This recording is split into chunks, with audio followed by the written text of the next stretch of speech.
tarde, pessoal. Estão me ouvindo bem? Legal.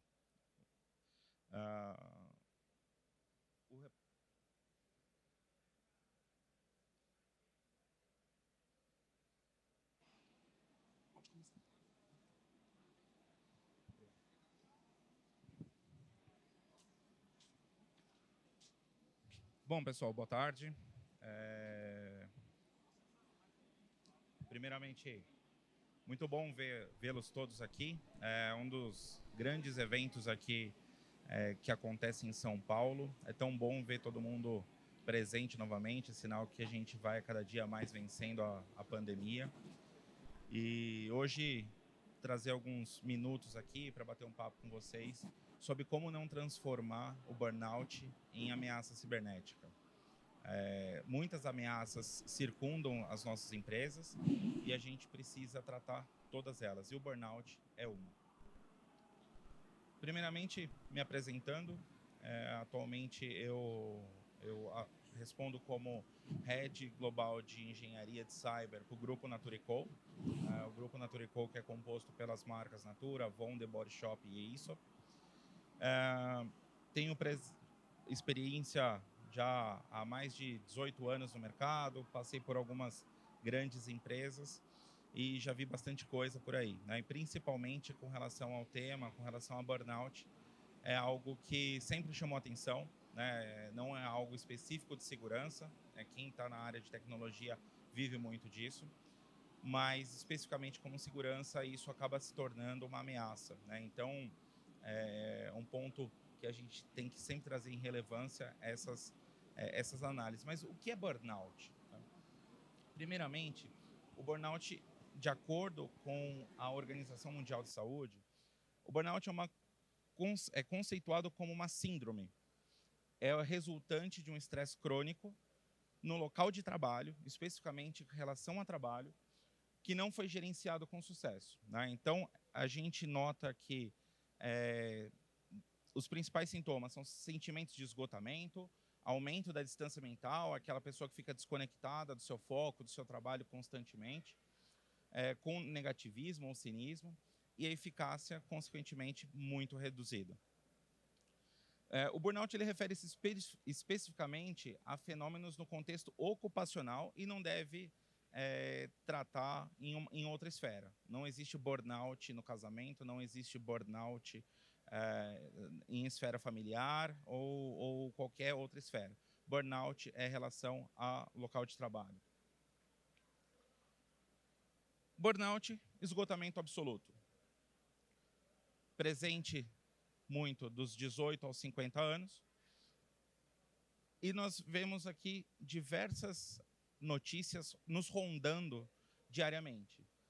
Cybercriminosos tendo acesso, tendo sucesso, business sendo impactado, muitos ataques crescendo milhões e milhões ano a ano. Não temos orçamento para contratar, não temos orçamento para novas ferramentas. Capacitação é bobagem. Não podemos ser impactados. Essas são as frases que a gente mais escuta da alta liderança quando a gente vai buscar sempre nos preparar para o mercado. E o que isso acaba trazendo de reflexo, né? Segundo o Pondé,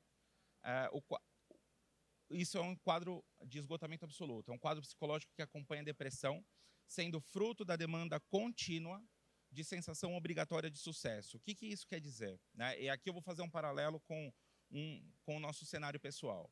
Quando a gente olha na televisão comerciais, o famoso comercial de margarina, em que a família é feliz, que não existe problema e tudo mais, quando a gente olha para as novelas, quando a gente olha para os filmes, e isso acaba sendo totalmente inserido no nosso contexto e a gente absorve aquilo como realidade, a gente tenta aplicar essa realidade. E isso não é uma realidade como padrão. Então, nós olhamos para o padrão, nós olhamos como o mundo perfeito e tentamos aplicar isso na prática, o que não é possível. Então, isso gera uma frustração e gera, em muitas das pessoas, aquele sentimento que eu preciso fazer mais, que eu preciso me esgotar, né? E o corpo entende isso. Então, chega esse esgotamento absoluto por conta da cobrança excessiva. Mas tem muitos fatores. Fatores internos, principalmente. A falta de qualidade de vida, né, te leva a querer mais, querer fazer mais. O perfeccionismo te leva ao esgotamento. Cobrança excessiva interior, ou seja, eu preciso chegar lá, eu preciso. Né, e essa cobrança excessiva, ela leva a esse quadro. Fatores externos, ameaças cibernéticas. Né? O profissional, ele olha para o mercado, vê as ameaças e acaba se sentindo na obrigação de cumprir com aquilo, né? Muitas vezes sem ter recurso. Cobrança excessiva é o oposto, né? Da liderança, entender que a equipe deve responder em 100% sem ter recurso para aquilo, né? Então, é um fator externo que aumenta essa pressão. E a jornada estendida recorrente também, né? Nós vamos falar um pouquinho mais para frente sobre isso.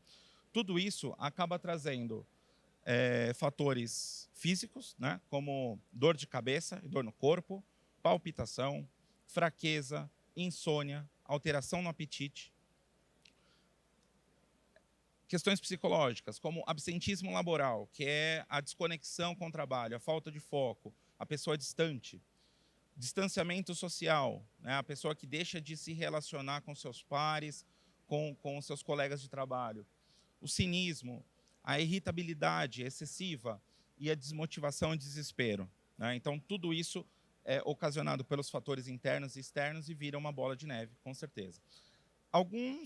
Eu trouxe aqui alguns números que são curiosos. Né?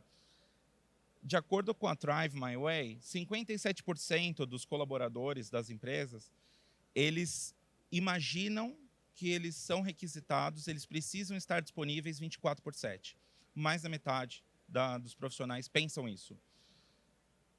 70% dos empregados que não se sentem suportados, protegidos pelos seus líderes, eles estão mais suscetíveis a experimentar uma crise de burnout.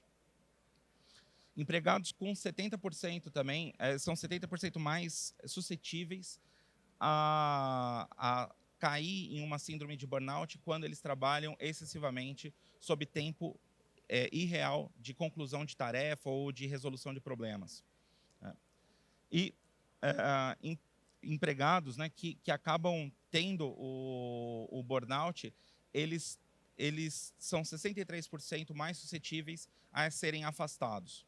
Né? Então, o excesso, muitas vezes, quando a gente tenta buscar ali um esforço a mais, quando a gente tenta ter um trabalho a mais do time, nem sempre isso vai ser perene. Isso vai ter um resultado negativo. A equipe que hoje está desempenhando vai ser afastada. Então, é importante que a gente se mantenha sempre com isso em alerta. E qual é a diferença, né, dos dois cenários? Né? Então, aqui a famosa matriz de comparação, em que com burnout nós temos um cenário, vocês já viram isso em algum lugar? Maior rotatividade de pessoas, mais erros operacionais de baixa complexidade, maior volume de afastamentos médicos, como eu comentei anteriormente, maior probabilidade de vazamento de informações, sejam elas administrativas, credenciais ou informações de negócio, informações pessoais, e maior impacto ao negócio no final de contas. Né? Então, no final das contas, o negócio ele acaba sempre sendo impactado com isso. Sem o burnout, né, ou com baixa recorrência, baixa incidência de burnout, uma baixa rotatividade, o que isso é muito bom em termos de gestão, clima mais agradável, né, de trabalho, a empresa ela vira uma referência e atratividade para novos profissionais, maior comprometimento das pessoas, né, as pessoas elas não se sentem esgotadas, elas se sentem bem, num clima bom, elas vão se sentir mais engajadas e vão produzir mais, menos falhas processuais, e menor impacto ao business. Né? Então, o burnout, ele claramente ele traz ali um impacto pro negócio, né? Não diretamente operacional, mas muitas vezes financeiro. Então, como eu disse no começo, é importante tratar o burnout como uma ameaça e evitar que essa ameaça ela se torne realidade dentro da companhia. E aí a pergunta, né?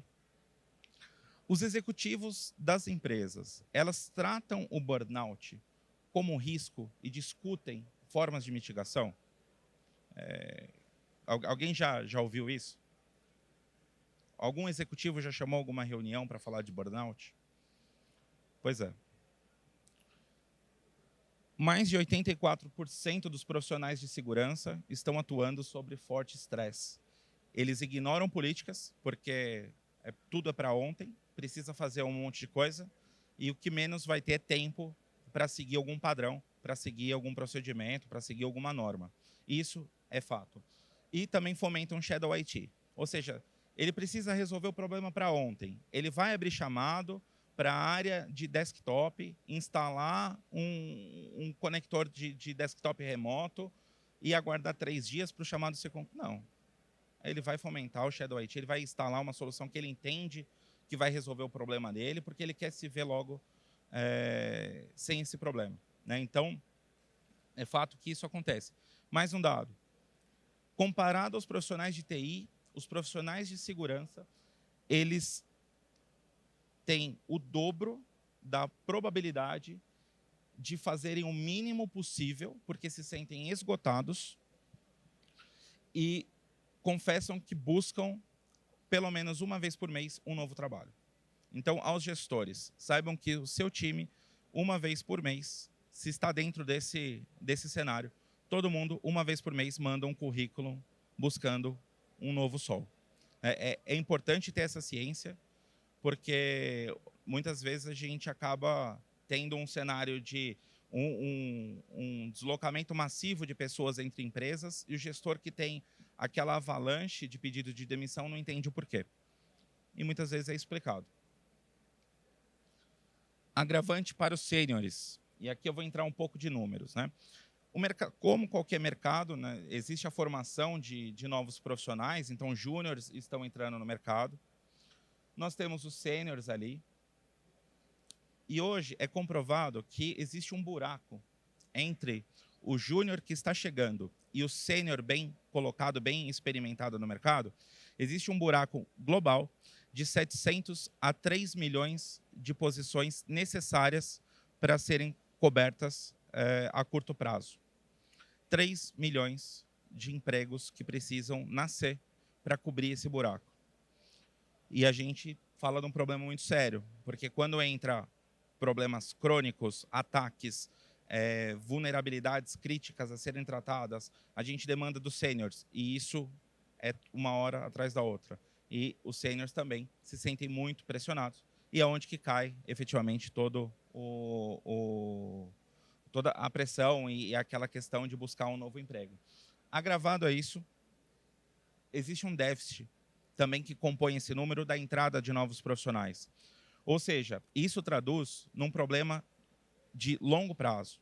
Não existe solução a curto prazo para esse gap do meio. Não existe o volume de profissionais que estão entrando no mercado de trabalho de segurança para cumprir com esse buraco no médio prazo, o que quer dizer que a gente vai precisar dos seniors por muito mais tempo e a gente vai precisar ser muito mais atrativo com os novos profissionais que querem chegar para a área. Não é incomum, nós vemos profissionais migrando de alguns segmentos de IT, de áreas de desenvolvimento, de áreas de infraestrutura, de áreas de virtualização, vendedor virando profissional técnico, isso é comum. Porque existe um grande mar de oportunidades aqui que a gente precisa fomentar, que a gente precisa atrair. E aí, quando a gente se depara com esse dilema dentro de casa, o executivo que vai tratar com executivos superiores, o gerente, ele leva esse problema. Né? O time está reclamando que está sobrecarregado, o time está realmente a gente não tem tempo para nada, o time está errando muito. E o que se escuta top-down? Mostra para o colaborador que o mercado não está fácil. Essa pessoa não entende exatamente o assunto que a gente acabou de falar no slide anterior. O mercado está fácil. Existem muitas oportunidades. E profissional bom se coloca muito rápido. O colaborador precisa entender que a empresa não está no momento bom. Realmente, nenhuma das empresas hoje está nadando no dinheiro. Investimentos são feitos a conta-gotas e realmente priorizados. Mas investimento em pessoas é prioridade alta. Então, a alta liderança precisa entender que fomentar o overload sobre os profissionais não vai estar ajudando nada sobre esse cenário. Não podemos tolerar frescura de desatenção para falar que isso é excesso de trabalho. É o demite. Né? São situações que a gente já viu falar, eu já escutei falar, e são aquelas reuniões frustrantes. Né? Então, a gente precisa conscientizar a alta gestão que isso não é frescura, que burnout não é frescura, que a gente precisa cuidar nos detalhes. Mas tem receita de bolo para isso? Não, não tem. Algumas sugestões aqui, por exemplo, aumento de staff de liderança, né? Você colocar mais coordenadores, dividindo as áreas ali para tratar com mais foco e mais objetividade. Garantir uma jornada de trabalho menor e mais satisfatória, né? Então, se a pessoa teve que, por algum motivo, trabalhar um pouquinho a mais, reduzir no dia seguinte, travar a agenda das pessoas para que elas não tenham ali uma sobrecarga de trabalho. Ter uma jornada de trabalho flexível, né? Entender ali como hoje a gente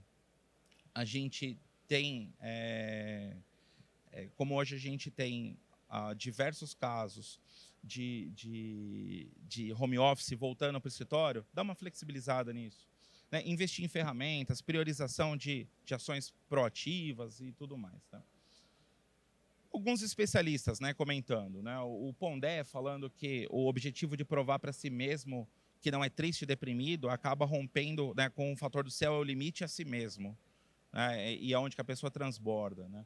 O Daniel Barros falando sobre o burnout ser uma situação de vida causada pela repetição de estresse crônico, e o depoimento do Drauzio Varela falando sobre que o burnout não resolve nem com descanso nem férias. Muita gente fala assim, a pessoa está estressada, põe para ela tirar férias. Não, ela vai passar 30 dias tomando remédio. Então, não é férias isso. E esse é o slide que eu queria chegar. Né? Então, estresse leva a burnout, burnout leva a falhas, falhas leva a risco. E sobre risco, 88% dos incidentes de vazamento de informações são causados por erro humano. Ou seja, muito possivelmente ocasionado pelos 82% dos profissionais que hoje estão sob sobrecarga. 47% assumem cair em phishing quando estão em situação de estresse, né? Prestam menos atenção, caem em um golpe de phishing. E hoje é um dos golpes mais aplicados para roubo de credencial. Né? Olha o seu time aí sendo vetor de ataque. De acordo com a Stanford University também, os líderes trabalham semanalmente 11 horas a mais. 1 em cada 10 trabalha mais de 20 horas a mais na área de cyber. Está na hora também de cuidar dos nossos líderes de cyber. Eles muitas vezes seguram o clima, segura a situação de estresse, segura a crise com o time, não deixa passar muita coisa, e isso também é uma sobrecarga. Né? E a troca, né, o turnover de líderes também não é legal. Tudo isso mostrando, né, impactos sobre ransomware, sobre LGPD e as multas que a gente já sabe de 50 milhões e tudo mais, impactos operacionais que às vezes não conseguem nem ser mensurados, tudo isso desencadeado novamente pelo burnout. Né? Mas, no final das contas, no fim do dia, são seres humanos. Né? Então, a gente falou de números, enfatizou sobre alguns números, mas, no final, são seres humanos que merecem todo o carinho, todo o respeito, né? De toda a liderança, dos pares, de todo mundo. Né? Então, o burnout ele deve ser levado a sério, ele é um risco presente nas empresas, e fiquem de olho. Né? Aqui é minha recomendação, qualquer sintoma, com qualquer colaborador que esteja ao lado de vocês ou que reporta para vocês, direcione para falar com um especialista, porque é um problema grave, é um problema sério e pode impactar uma vida, impactar uma carreira e impactar a sua empresa.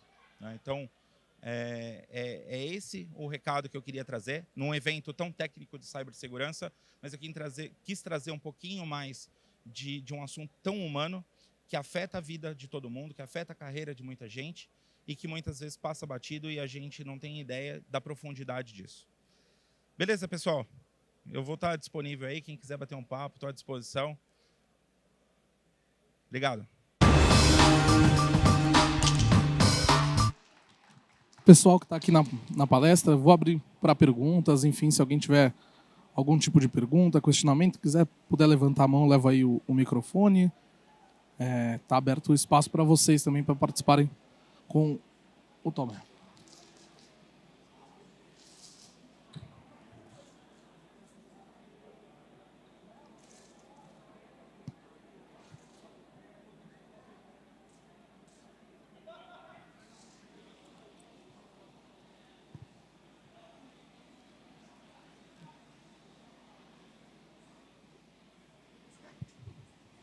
Felipe, boa tarde. Boa tarde.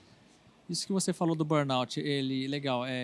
Uma vez que a gente tem essa consciência, né, do impacto do burnout na questão de segurança, a gente sabe que hoje levar para o board, às vezes, é difícil você levar um tema de segurança, né, por ser técnico, às vezes, né, e levar o impacto disso. Quando a gente identifica um cenário desse na empresa, a gente tem que procurar o quê? Procurar o RH? Como que a gente leva um caso desse? Qual que seria o melhor roadmap para levar isso para o board? Boa questão. A construção, como eu trouxe, né? O burnout ele é um risco. Então, ele precisa ser conduzido como um risco. Precisa ser tratado como um fator de risco. Quando encontra o problema de vulnerabilidades ou de ambientes obsoletos, são riscos, né? São vulnerabilidades ali. Uma equipe com alta incidência de burnout é uma vulnerabilidade, né? Então, ele precisa ser reportado nesse teor. Em paralelo, o RH também precisa entender essa gravidade junto com a área de medicina do trabalho e trazer isso em parceria, né? Eles endossando que realmente, burnout é um problema sério e tendo esse contexto mostrando, esse problema sério que a área da medicina do trabalho endossou, ela pode trazer esse risco, né? É uma conversa um pouco mais linear no ponto de vista da cadeia de gestão e mais factível de subir e produzir efeitos positivos.